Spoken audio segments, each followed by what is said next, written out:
Hey guys, Fox here, and today we're going to be looking at an article titled What You Need to Know for the USFL in 2022. NBC joins Fox as broadcast partners.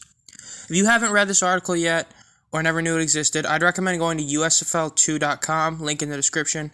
On there you'll be able to find all the news about the USFL that comes basically whenever it happens. You can sign up for the newsletter and you'll get notified. This article came out on the 15th. I know it's a few days late, but it's important that we read it and understand what is happening and the TV deals and some of the people they got. So let's start reading this. The new USFL will launch in the spring of 2022.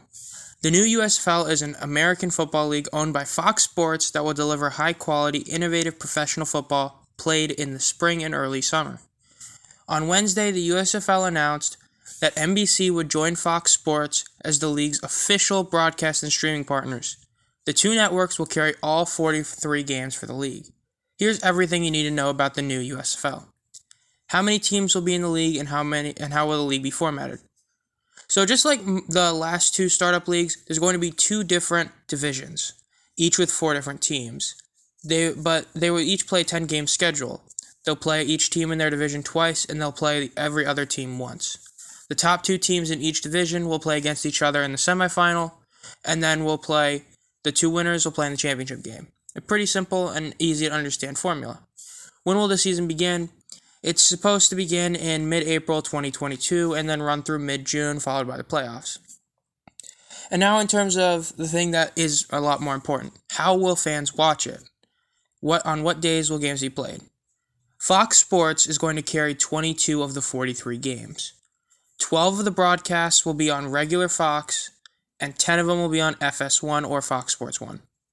NBC Sports will be home to the other 21 games, with 8 of them being on NBC, 9 being on USA Network, and 4 on Peacock.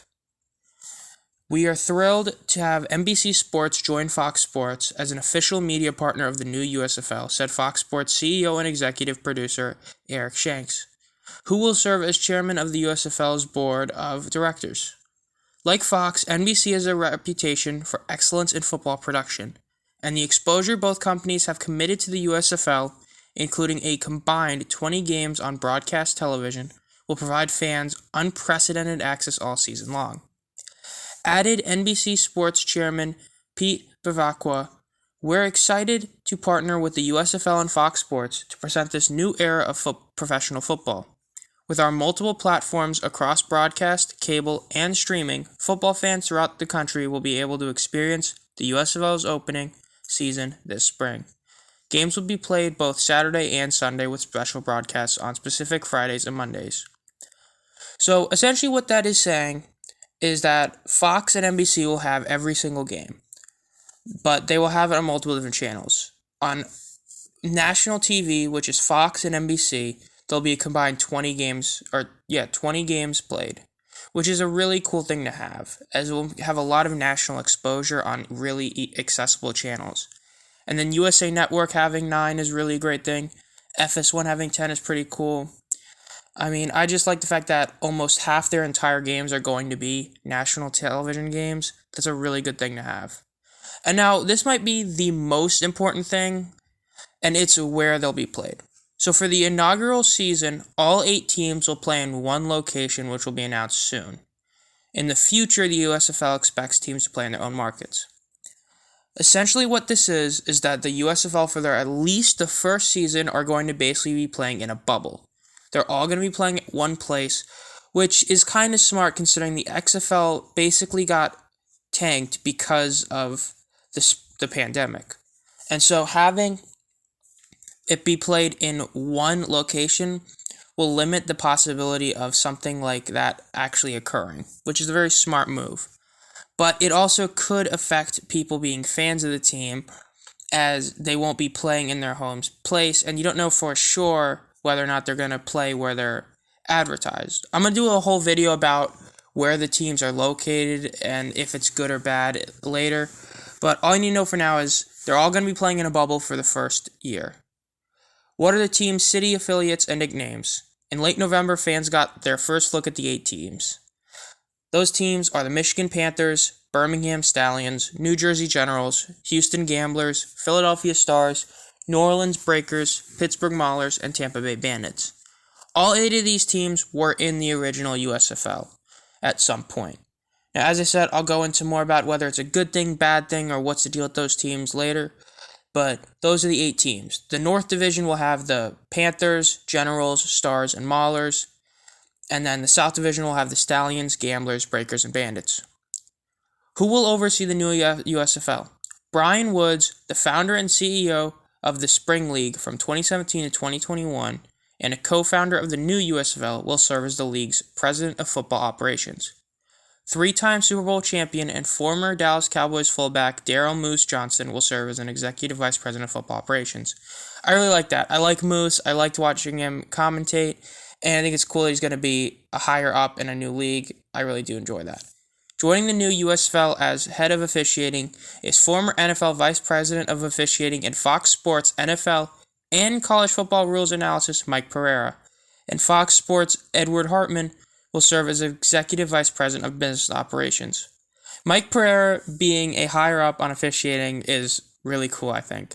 Having him as the vice president of officiating, or the head of officiating, is a great decision. He's been doing rules for as long as I've been watching football and longer. I mean, he knows everything, and I think it's a great idea to have him be the head, especially since he's already the vice president of the NFL on Fox. So, we are extremely fortunate to have this extraordinary team of experienced executives to guide the new USFL's development as we move toward the launch this spring, Shank said. True. I am confident Brian, Daryl, Mike, and Edward have the passion, experience, and commitment we need to get the job done. So come April, we will offer a compelling, high-quality game of professional football that fans will embrace. That's also true. The old USFL was doing that. If it wasn't for them trying to compete with the NFL, they would have kept going on. They were a really solid league. Even though, they were getting a bit bankrupt in some places, overall the game was good. Plans are progressing quickly, and additional announcements will be made in the coming weeks. Stay tuned. So, essentially what this article is telling us is simply where are teams going to be playing, on what channels are they going to be broadcasted, and some of the people that are involved. I really do like Moose being the executive vice president of football operations. I really, really like having Mike Pereira be the head of officiating. And the place to figure out where they're going to go play, I personally think it should be somewhere that's a big market. Well, I don't know if they're going to have fans in. I'd assume they'll allow fans in. And if they're going to allow fans in, I don't think they should do any of those 8 teams. So not Birmingham, not New Jersey, not Houston, New Orleans, Philadelphia, Pittsburgh, Tampa Bay, or Michigan. If you do it in any of those places, it'll probably give an unfair advantage to that one team for having fans. So maybe a place like LA would be a cool place. LA has a lot of sports franchises, and they seem to always care about them. So I guess having a team there, or having the bubble there, would be pretty cool. Maybe they'll go back to Orlando, which, yeah, it's close to Tampa Bay, but I mean, hey, it worked for the bubble. I don't know. I hope they go somewhere that's fair for everybody, but it's also a great place. And I kind of do hope it's close to where I am, because I'd like to go to the championship game. But yeah, that's essentially everything you need to know about this article. So, if you want to be updated from any content I make, subscribe and hit the bell so you'll be notified every time I post new content. And if you want to get immediate news coverage from the USFL, go to usfl2.com, link in the description, and sign up for their official newsletter so you'll be able to get all the news immediately. This has been Fox signing out. Have a great day.